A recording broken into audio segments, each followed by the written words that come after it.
The current design of the US $1 note was first introduced way back in 1963.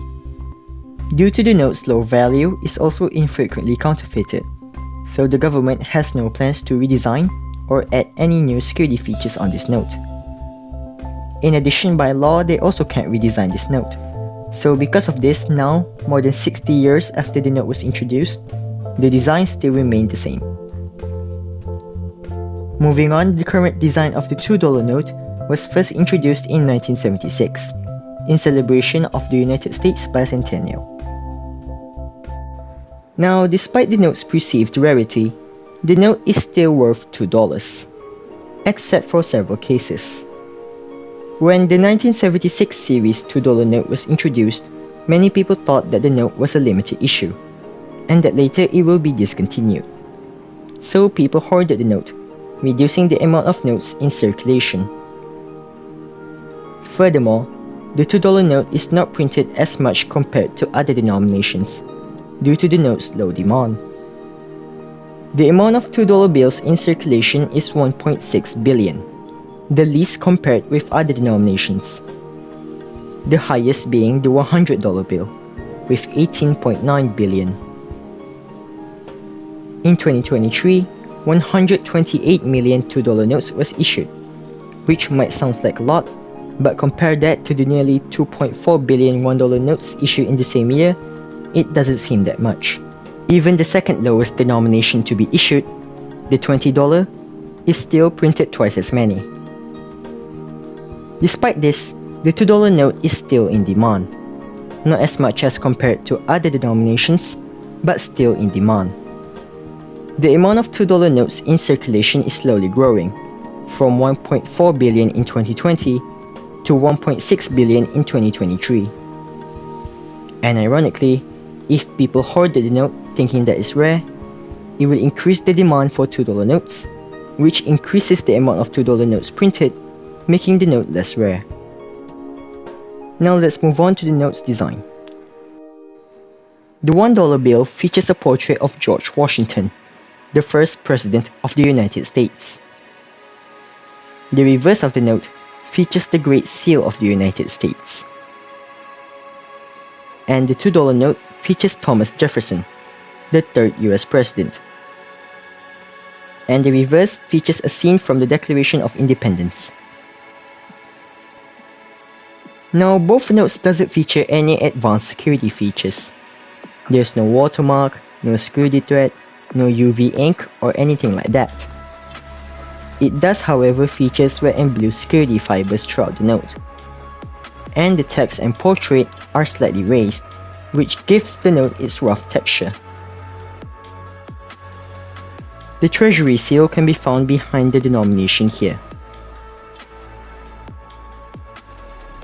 Now let's take a look at all of these numbers on the note. The $1 and $2 notes features a Federal Reserve indicator, this seal here, and these 4 numbers, which identifies where the note was issued out of 12 Federal Reserve banks.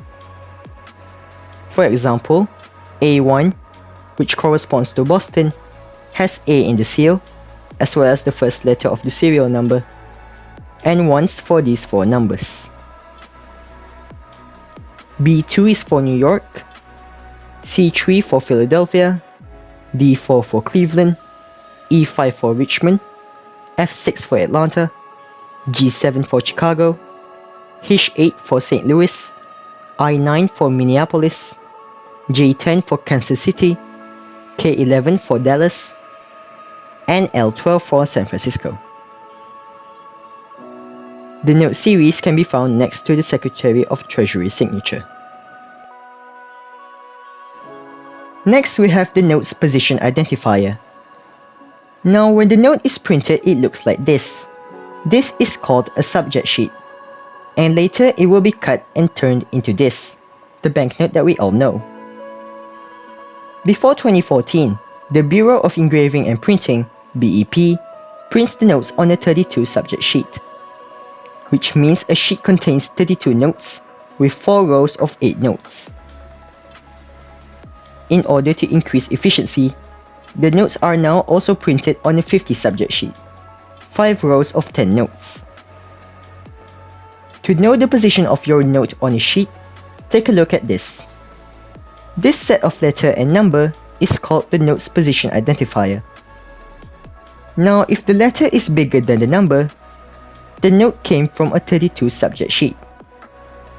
If the letter and the number is the same size, then the note came from a 50 subject sheet. Now, a 32 subject sheet is divided into 4 quadrants, with each quadrant containing 8 notes, which is labeled A through H. The number on the note position identifier tells us in which quadrant the note came from. In this case, C2 tells us that this note came from quadrant 2, position C. For a 50 subject sheet, the notes are labeled by columns and rows, which ranges from A1 to J5.